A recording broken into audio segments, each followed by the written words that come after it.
Women don't talk about money the way we should. Not honestly, not openly, and not with each other.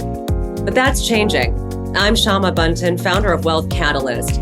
And Getting Rich Together is where the conversation lives. Every week, a different woman, a different path, and a conversation that will change how you think about your own financial power. This community is growing and you belong in it. Please subscribe so you never miss an episode and leave us a 5-star review so more women can find their way here. Now, let's get rich together.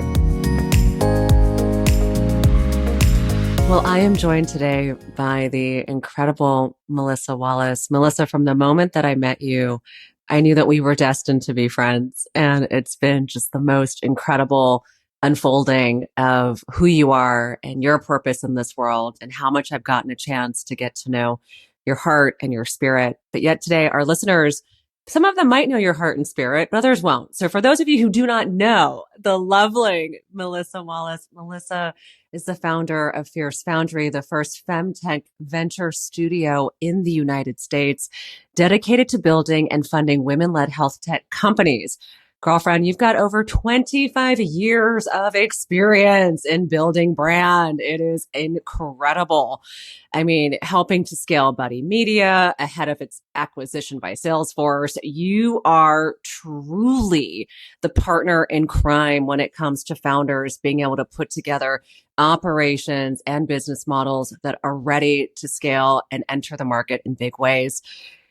You are also helping founders become investor ready and changing how women raise capital, which is really powerful because we know today that there are so many reasons why these things can be challenging, but you are focused on making things possible and bringing a sense of hope to new markets and to new founders. So Melissa, welcome to Getting Rich Together. I am so excited for today's conversation.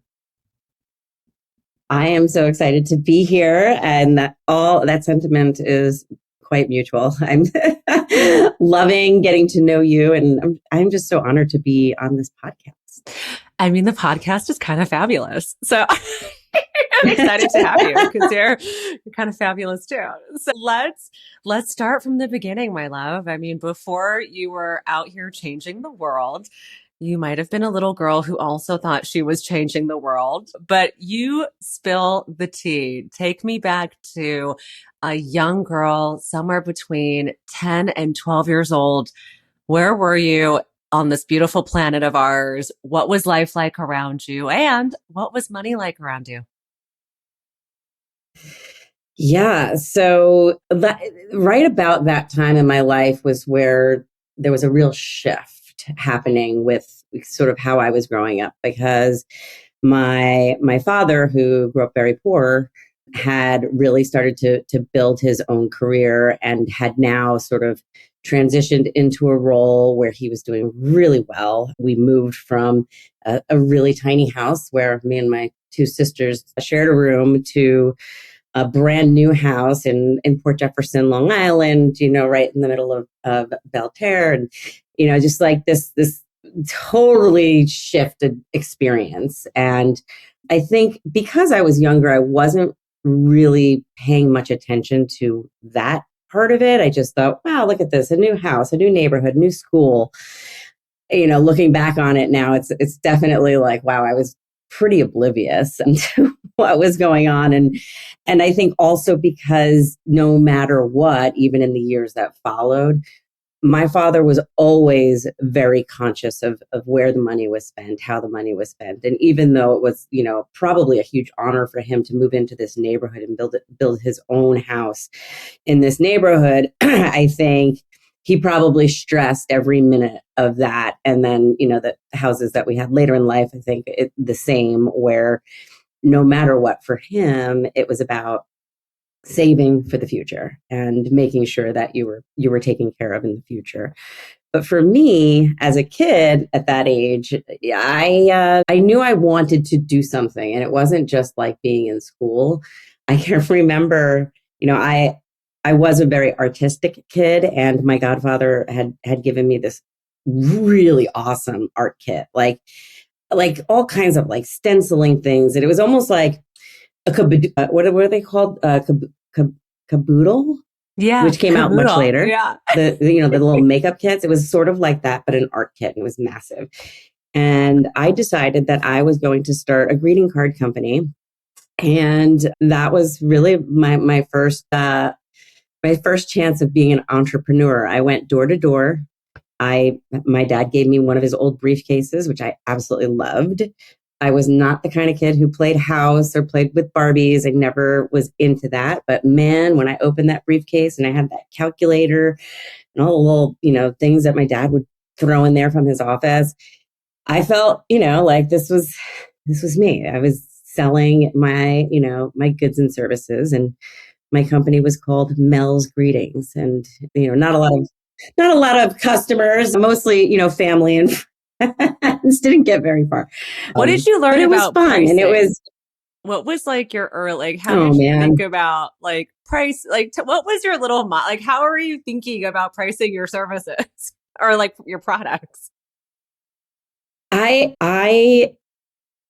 I've learned that I was definitely number one overpricing my products. And I think the bigger lesson was that I was offering custom stationery, custom greeting cards, and it just was not something that I was able to do right on my own. Like I had this great art kit, and I was charging a lot of money for it.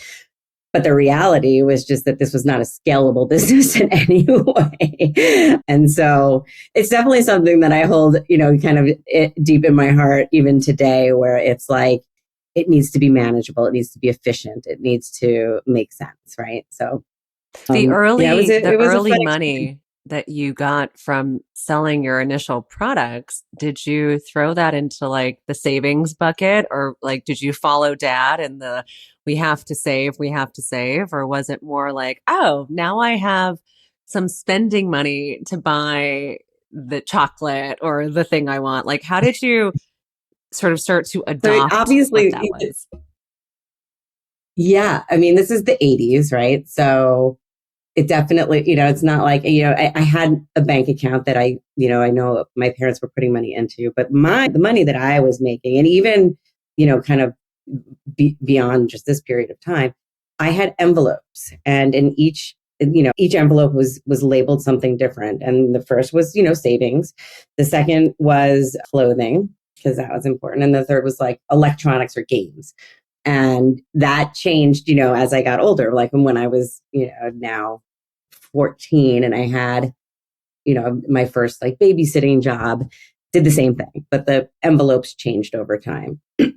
So I did save. It wasn't necessarily going into a bank account, which, looking back, that would have been pretty awesome. And, something that I think about with my kids as they're getting to be that age now. That is so fun. I love thinking of you like or imagining like what it was like for you to hustle, and start to like figure I these love things that. out. Okay, I so loved it. then And the thing is, I'm a terrible salesperson. I'll be the first, to admit that I am a terrible salesperson. But I think when it's something that is so personal and that you love, right? Like for me, it was very personal to me. I was getting to create something for somebody else, and that doesn't require any selling. no, I think that's so powerful. And so through your high school years, like what was it that you started to know of yourself? Like how did your identity start to shift? And, were you on the sports teams? Were you working a part-time job? Were you heads down like, I'm going to ace all my classes? Like, what were you like in high school? I did everything. I played a different sport, some every quarter, I would go from cheerleading to track to basketball to volleyball. I was in, the drama club or the high school musical that we did every year. But I think the thing I loved the most was that I was a student leader. So I was always, in a leadership position, whether it was for the class or like my senior year, I was the student union vice president, and really engaged with, supporting my fellow students. That was really important to me. That carried on through college as well. But I was a little bit everywhere, and I was really into punk rock. And I had, I had groups of friends that were sort of a little bit of everyone. You know what I mean? I didn't have like, I wasn't part of like one group. I was kind of all over the place. But I learned, I had the opportunity to really learn about, I think, not just myself, but who I was in the world, because I got the experience of being an exchange student my junior year of high school. I went to Brazil for the entire year. And, it was the first time in my life that I had been out of, these circles of humans that were very supportive and were always a part of what I thought, a part of who I was. And it was really, really hard, to the point where I think by like the end of the second month, I was almost begging my parents to come home. And, they of course were like, no quitting, you got this, hang in there. And, I was dealing with people that I was living with, like these parents that were mean and just very disrespectful. And I didn't think I was going to survive. And I eventually did meet people that were very supportive of me, and they allowed me to explore the experience the way I wanted to. It was like, it shifted from, this is what you're doing, this is how it's done, this is what, it's supposed to be, to, well, what do you want to do? How do you want to, learn about this culture and learn about this country? And I basically dropped out of classes and traveled around the country with a group of people. Yeah, it was, yeah, it was life-changing. And unfortunately, it didn't help me in getting into the, college of my choice. Almost every university put me on a wait list because I didn't have 4 years of consecutive grades. Really? No way. Complete, yeah, complete bullshit. Because, by the way, I finished most of my requirements in 10th grade. So that I could go to Brazil and come back and not have to be like doubling down on all my classes. I finished them early. And yet, because I didn't have grades from that year, I was waitlisted pretty much in every school I applied to, which is just bizarre. Oh my gosh. Okay. So thinking about, going to university and all of these incredible experiences, which obviously shows me that you've always been making your own rules. You've always been, paving your own path, not afraid to change it up. And, at that time, I think when you're young and you experience a sense of freedom or breaking rules or changing rules, like it really changes the way you know of yourself and what's possible. Because all of a sudden you go, like the world's not over. I did these things differently and things are working out, and it gets scary, but there's a sense of like comfort almost in knowing that you're going to be okay. So at that young age in high school and getting ready for university, what was it that you thought you wanted to be in the world? Like, who did you think you were going to grow up to be? I thought I was going to study law, international law, and be someone who helped people abroad. Like you hear about, people who get, locked up and they need a lawyer and someone that comes and saves them, or, to be an ambassador, or to, somehow be helping people overseas in what to me would be a really, really scary experience. So I went to college with the intent of, I studied political science, and I think there was a level of conformity that started, and I constantly was trying to break out of. So I went into college as a young Republican, and I refused to call myself a feminist. I didn't believe that a label like feminist was effective. And I was definitely surrounding myself around people who were getting in my head in a way that was really not productive. But I was lucky to meet my roommate and now my best friend, who was the complete opposite of the people that I was surrounded by. And she did everything she could in her power to get me out of this sort of, like I said, I call it sort of conformity. It was sort of like, in order for me to do well in these classes, I need to be writing a paper that's about this, and it just happened to be a very conservative landscape, even though I had different ideas. And I ended up not going to law school, mainly because I was temping in a marketing department after college, and realizing the level of creativity I could have in a career, and decided to go to graduate school for marketing and communication. So like immediately everything shifted. It was like, okay, get me out of this like space of like, this rigidity and conformity, and like, let's get creative. Let's have some fun. I So, mean, let's create our own rules here, I mean, that's like, you think about like, marketing, it's all about creating new rules, and, like, how do you do what has been done well before, but also make it very different, right? What a way to hold like both of those things at the same time. Starting off your career in marketing, I mean, starting off your career anywhere, starting off is simply just not lucrative because you are starting off. So when you were getting out of university and starting off your career, how did you start to build your life? What did that start to look like for you? And what were some of those early decisions? Was it, scrappy? Did you find like little pockets of reprieve here? Like, how did you start to figure out your young adult life? Well, I think I struggled because I had my rules. Like I didn't want to get married. I wanted to focus on my career. I wanted to be very successful. But I ended up getting married at 23, 22, getting engaged and married.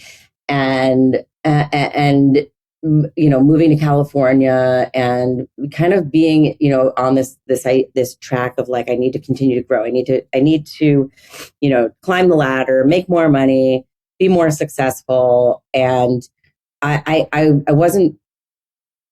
was sort of like blinded by what the reality of what was going on around me was. And so I suffered from working with people who were not good humans, whether they were, men who like to sexually harass, or women who were, leading as men because, and I followed along this path too. It was like, if you acted more like the men did, then, your likelihood of being more successful was higher. So I was in a really weird place, that sort of in my 20s. And it wasn't until I, decided that I didn't want to be with this person anymore, but it was sort of like just lingering in the back of my mind. But I decided I needed to make a change. I actually had taken this weird class, for work, about, finding your own creativity. And it was another moment in time where it was like, I'm drawing these pictures of me on a plane flying home to my family. I don't want to be in LA anymore. I'm drawing pictures of myself with other people that are not, my current husband, who, in the end was just a terrible person to me. I'm drawing myself, in more of a leadership role, not working for these people, but I wasn't seeing it like with full clarity. But I saw it enough that, like, how old were you when you started to figure out maybe it wasn't, this is what I want, but this is what I don't want? When did that reflective moment happen? yeah, that it was right after I turned 30. Yeah. By the time I was 31, we were packing and moving back to New York. My ex-husband basically told me, the only reason we would move is if I was making more money.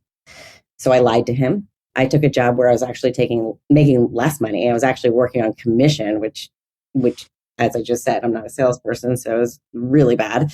But we got an apartment in the city, and I knew that was the first decision that had to be made. Yeah. But I knew nothing else after that, And then when I decided to tell him that, we needed, I started with saying we need time apart. And I know what this experience is like. Yes, I do. But he went crazy. He emptied my bank accounts. That was the first thing he did, which meant I had no cash available to me. So that is an incredibly scary experience. But I was fortunate to work I was working at a digital music startup at the time. And the founder of the company quickly wrote me a check, took me to the bank, said to open a new account. I had really good support, around me while this was happening. It got worse. It got much worse. He tried to have me arrested. It was just things that made no sense at all. And when I decided to, hire my divorce attorney, I said, just give him everything. Just give him everything. I just want to walk away from this. It had gotten so nasty. And she was like, no, no, no, no, no, no, no, no, no, no. You can't, I had a condo in LA that sold, and I was using that in the process of buying an apartment in Manhattan.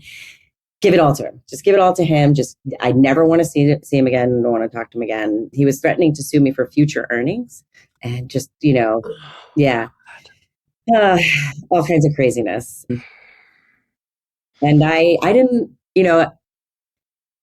I didn't think that I could recover from that financially, but I knew that I was going to be happier. Yeah. You knew inside of you, I don't know what the future holds, but I know what it is I do not want. Exactly. Which, and now I'm in a totally different place. I mean, I think I know what I don't want, but I know what I want.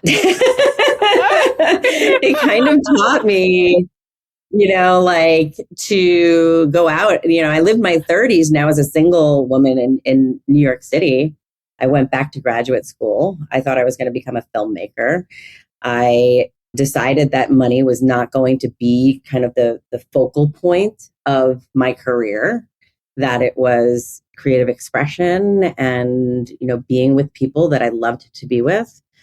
And it was, my 30s were a very sort of different pace and experience. And it was definitely a coming back to who I was. And it was really, really exciting and fun time.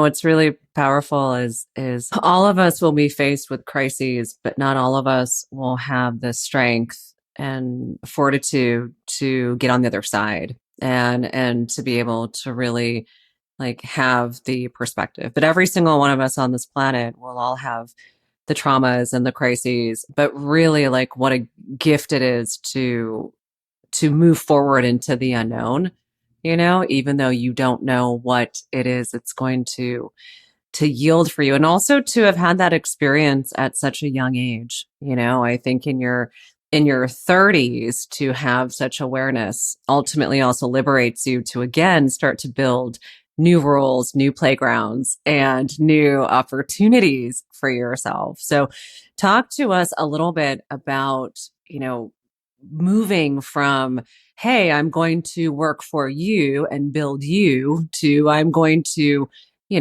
take skills and work for me and build me. What was the career that you were building, and when did you decide, and how did you sort of decide internally that you had enough inner security, right, to be able to fuck it, I'm gonna do it. So, okay, so talk to me about all of that. Inner security. Okay, I'm going to come back to that. I spent my career coming up with ideas and companies that I wanted to build. And actually, right about my 30th birthday, I was working on an idea with a coworker that we both were, we would meet every morning for coffee, and we would spend about an hour and a half, 2 hours kind of building out this plan around this business that was really, today, I mean, it's TaskRabbit, honestly. So this is, I think it was 2003, 2004, and we had pilots, and it was like this idea that we could connect college students, working with sororities, like women in college, with middle-level management women at corporations who, don't get an assistant, because you're not at that level yet, but truly need it probably more than anybody, because if you're going to keep moving up, you're gonna need more time to get work done. And the idea would be to make these connections that then these college students would have connections for life. And so that was like a big piece of it. But at the same time, how we monetized it was just it was reasonably priced for middle manager or women, but enough that would, get us off the ground. And my partner backed out. She didn't want to lose the security of her job. We both worked at DirecTV at the time, and it was actually a very stable place to be at the time. And she backed out. So I didn't go forward with it. And then again, after Buddy Media sold, I, really considered, I had a couple different ideas that I was thinking of starting with my now amazing husband.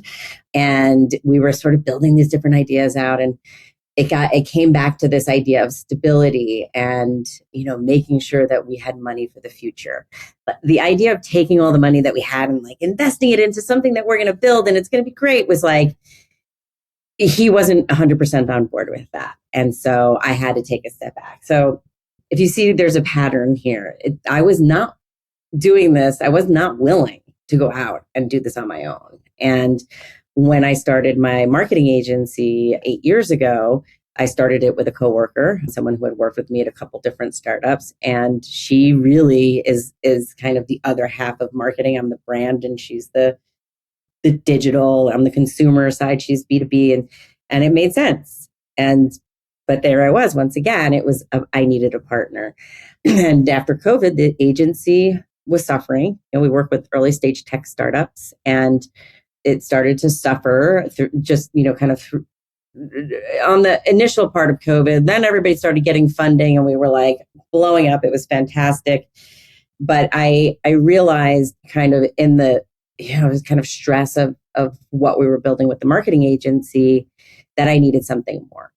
And not only that, we were meeting women who were building companies that couldn't afford our services. They were being told by investors, show me customers, and coming to us saying, help me get customers. And they were bootstrapped. They definitely were having trouble getting a pre-seed. And that's when it was like, there's something that needs to be done here. And it started as, a group of us, volunteering services to female founders to kind of help bridge that gap in funding. Just get the pre-seed, you'll build your product, and then you'll go from there. And that was wonderful. But then it was to the point where I knew there was a lot more that could be done. And that's when the idea for Fierce Foundry came about. And I decided I had to do this on my own. I think that I had to experience the level of passion for what it was that I was creating, and that there was sort of no other path. This is the path. This is the direction I need to go. And I felt very strongly that I knew I would have support, which the level of support and the number of people who want to be a part of this is phenomenal, but it's on me, and I love it. I absolutely love what we're building. Okay. So you glossed over this incredible marketing agency real fast. So let's double click a little bit into, not only building business, but building life, right? And sort of the like building blocks, because, your agency has been a real rock, and it's been really a incredible growth engine. You've done incredible work, but there is something so satisfying about being able to really truly rely on yourself and something you've built to support you, right? And I remember when my first business started like generating revenues, and I was like, wow, and it grows and you're like, oh my God, it's happening. And I have a thing. And now I can, that inflection point between when you feel like you're making all this money and then you hire people and you're like, I'm not making any money. Oh my God. And then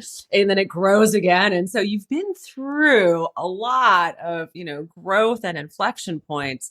Can you sort of double click a little bit, maybe some of the moments where you were like, okay, I'm now able to breathe a little bit. And that breathing means that I can, fill in the blank, go on vacation or live in the house I want. Like, what were some of these inflection points in building this marketing company that helped you know and feel more secure, and also help affirm that you're on the right track? Yeah, I would say that every year has been really surprising with the marketing agency. It started out really strong, word of mouth. We would be hired by someone that we had worked with in the past, and then they would, share the work with someone else, and then, we, bring somebody else in. And what was really, really cool kind of in the first year and a half, which was like, this moment kind of, we're rolling into COVID, and all of a sudden, we're getting this like high roster of clients, and they're all really great and they all have money. So, I work with tech startups who sometimes will say, yeah, we've got money, and they actually don't. And so we've gotten into a lot of trouble with that. But there was this moment where, I could literally just bring in the team. I could, we work with contractors, which is one of the ways that we keep our costs down for our clients, but allows us to still generate, the revenue that we need to have a life. There was this moment where we were, I think, 15 clients in, and we'd never expected to, we were like, 5 clients is sufficient. That's, you can live off of that. And here we were with, multiple teams running, so many clients. It was like that was a breathing moment. It was like, I don't have to do this work. I don't have to actually do the work. I can just run the company. And that's when I really learned that, it truly is sort of that piece of it that I love. I love being a leader. I love, helping solve problems, for teams and organizations. And, for me being, kind of a step away from the day to day was like, oh my God, okay, I've made it, it may not be, I might not be, fully at the salary that I had, when I was at Salesforce, but, I was happy in what I was doing, and we were making really great money for the company, and we were supporting contractors and freelancers, which is another piece of, this awesome cycle of what we've built. But it every year there seems to be some new challenge that we face, and we have to kind of overcome it. Now I think I'm just not afraid of anything anymore. It's like, bring it. What is the worst thing that can happen? We've had crazy clients. We've had wonderful clients. We've had, clients who decided not to pay us, and they had, a significant balance that meant, no bonuses and no vacations. So service business is tough in that regard, right? But that was a moment where it felt like, wow, okay, I don't have to do this. I mean, how amazing. Okay, so let's shift gears to talking about building something that is less, there are less models to build after. I feel like in some service-based businesses, you're like, all right, the model's really clear. Like this is how all the components work. We can self-fund this because we get the clients, and it's like there's like something easier about, not to say building business is always easy. It's certainly not, but there's a model of building an agency that has been done before, right? And you can kind of, tether and oscillate from the P&L and be agile. And now shifting your attention and direction to something where there are not a ton of models out there of how to build and do this. Your mission is something that isn't just about changing some businesses and their traction, but it's about shifting an industry. Your purpose is around moving large amounts of capital towards innovation, right? And so there are certainly some through lines of the inspiration, but this is also, something that is not for the faint of heart, and something that is also seismic in terms of what the implications can be for the world around us. And so I would love for you to sort of focus, as you explained to me, on the mind and sort of the your mind shifting, right? And sort of this moving towards making the aperture larger, and where that sort of appetite has increased over the last few years, and how you're kind of navigating for lack of a better word, the bigness of what it is you're doing. And maybe in the process, explain the business model, because I think that's important for the listeners to understand as well. Okay, that's a lot of questions. Go. Yeah. Let me stop me if I'm not capturing it all. But, I think, in a lot of ways, I've been very receptive to how women work. This is not the first organization that I have built throughout my career. I've created small organizations for women to find connection and to help each other do more. I do wear the feminist badge now. I'm very proud of that. But when you think about women in tech and you think about the opportunity to build something great, and you think about how the ecosystem works in tech, how you come up with an idea, you build a prototype, you bootstrap, you get a little bit of money to get it off the ground, and then you go out and you find an investor who puts the right amount of money into the business so that you can grow and scale. And then everybody experiences some level of return over time.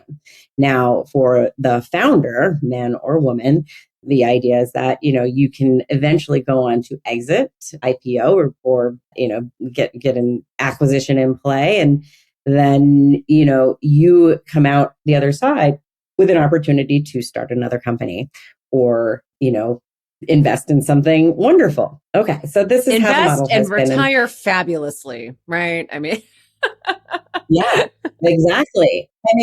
That's how it should all go. Now it doesn't, there is a spectrum. It doesn't have to be, a multi-billion-dollar exit. I mean, that would be ideal, but there can be successful exits as well that allow, whether it's the next step in the progression or, like you said, like to invest and retire fabulously. Like it's, I think, been, portrayed to us that, it's like, okay, investor, you go out, you get a huge investment and build. And then, that it's this normal pattern of doing things. And one of the things that I realized is that with women, they don't get the early stage funding. So without the early stage funding, and I think everybody who's listening to this podcast absolutely knows that women globally receive less than 2% of global VC funding. So, if you think about all the women who are out there building products, and that number continues to grow and grow and grow, but that percentage continues to be the same, that there needs to be a different way to support women. What women typically do is they'll go to an accelerator or they'll go to a program that's, a duration of time to help them learn the skills that they need, about, building a product in tech or how to even, get started. What does that mean? Or like, the programs that we have where you're learning how to be investment ready. And for years, this model, the studio model, venture studio model has been around, but it hasn't been applied in a way that we're now rethinking it to be highly supportive of women in tech. And that it is not just investing. Investing is a piece of it, but it's also being a co-founder. The studio helps to co-found from idea to exit. So what does that mean? So it means that, if a female founder doesn't have to go out and raise a pre-seed. It means that they're getting that injection of capital early on, in addition to skilled operators who have been through this, have done this before, that are going to be, the resource and the vetted resource through every stage of the building and growing process. It also means that they're supported at all times. So, if you've seen, there are women who go into accelerator programs, and I'm a fan of accelerator programs for the right people. But there are women who, the second that support stops, they lose direction, or they lose sort of that confidence that, we're always sort of, taking a step back because, we take risks, but it's very strategic. And in that moment, just like I have in my own career, you might say, you know what, maybe not. And to have a studio model that says, you don't need to worry about that. Whatever that piece of the puzzle that you're saying, maybe not, we're going to help solve that for you. That, all the way to get them to exit, and hopefully through the studio model, which is known for exiting in less than 7 years, we can get them to go on and either create more companies or invest in more women. I love that, I don't Melissa. know if I answered everything that you asked me. I get a little bit carried away and, just talking about the model in general. I love that so much. I feel like, entering into the space is certainly, it's a bold move for the ways we think about facilitating an ecosystem. I think what's so important to recognize is ecosystem building means that we are investing across all the different players, and to be able to sort of have a team be put together for you of best in class people, and to be able to, have these things truly allows each of us to really step into our own areas of excellence, right? As opposed to having to be excellent in all these other areas, right? We get this opportunity to really focus into the thing that we are excellent in. This certainly is also feels like a legacy in the making. And so I'd love for us, Melissa, to sort of turn our attention to really, as you start to think about your young life at 102, when you're looking backwards and now you've had this bigger awakening of seismically changing the planet, and doing so by creating ecosystems of change for female founders who are building in this way. What does legacy look like to you? How would you explain sort of the impact that you seek to have on the world? I mean, I haven't thought of it from 102 years of age, but certainly in 10 years time, the idea that other studios will be built will, continue to perfect this model in a way that the impact is actually beyond just how female founded tech companies are supported and how they build and grow, but it's also in the products and the services that result from, women building.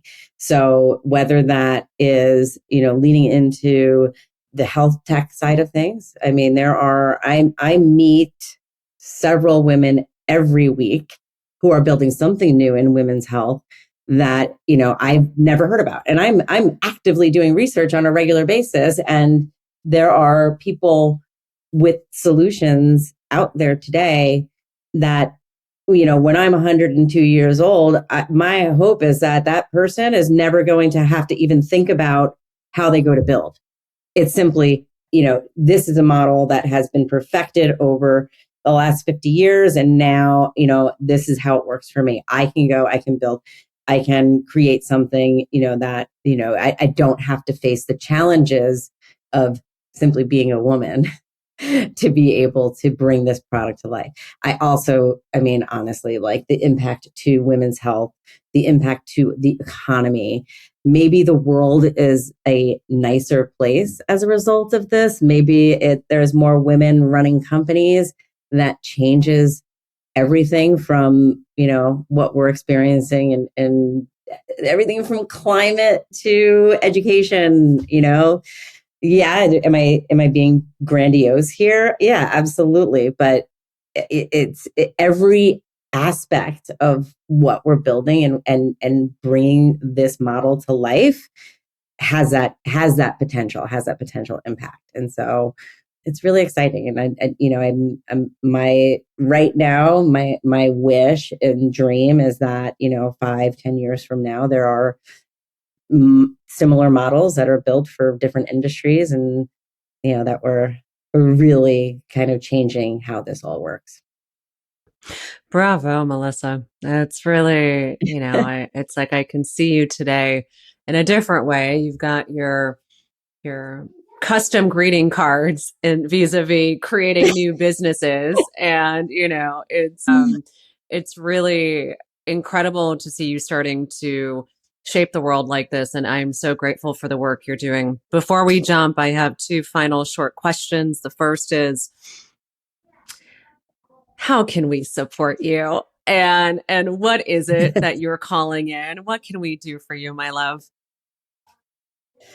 I mean, listen, I think spreading the general awareness of this model and what we're building. I will tell you, we're raising money right now. Yes. And we're going through the struggles ourselves of, trying to get to that point to have our proof of concept that this works. And I think the biggest challenge I have in that this part of the journey is educating people on how this does actually work and how it will have impact. Most people who start venture studios have had an exit that allows them to really kind of infuse their own capital into the venture studio, and that's not how we're starting. So, we're we're living the life alongside our founders and experiencing it with them. So, awareness, number one, and I think just finding ways to support women who are building health tech companies in any way, because there are a lot out there, and the impact that it's going to have on our lives as we get older is going to be huge. Amazing. Final question is, we talked a lot about money, and we talked a lot about, business models and systems and fundraising. But I want to know, before we jump, Melissa, what is the most fabulous thing you have recently spent your money on? Oh, God. Right now, I'm doing a lot of saving. I have to be totally honest, because we didn't touch on it. But, in addition to what happened, in the ending of my first marriage, and then, in the building of my first company, there were definitely some other things that have put me in a position of rebuilding wealth, which is really, really important and a focus of mine. So, maybe not the most fabulous purchase recently, but something that I'm just like so obsessed with is I bought my first e-vehicle, and I love it. How absolutely fabulous. love it. Is this. fabulous. Yeah, like I had always wanted to, I did not get a Tesla. I had always wanted, I thought that was the path I was going to go, but not having to pump gas in itself is kind of fabulous. So, but I also got this like super sporty model with like these red seats inside, and I love it. And so it makes me feel good. It makes me feel like I'm also doing good. I love it. Melissa, you are an incredible human. I am grateful to have had you here to end the show. Thank you for sharing your wisdom, your spirit, your generosity. I'm grateful that we get to orbit each other. So thank you for being here today. Thank you so much. It's wonderful to be within your orbit, and all of your listeners and all the other guests that you have had. It's been such an honor. Thank you, Syama. Thank you for listening. This is the conversation we come back to every single week. Real women, real wealth, and what becomes possible when we stop being silent about money. If today's episode moved you, don't let it stop here. Wealth Catalyst is where women go to take it further. Our Freedom Tour salons are gathering women in 32 cities this year. Intimate evenings in homes and private spaces where women talk honestly about money, risk, and what they're building. And if you're ready to go even bigger, join us at the Wealth Catalyst Summit, a full-day event in San Francisco this October. Find your city and claim your seat at wealthcatalyst.com. We'll see you there.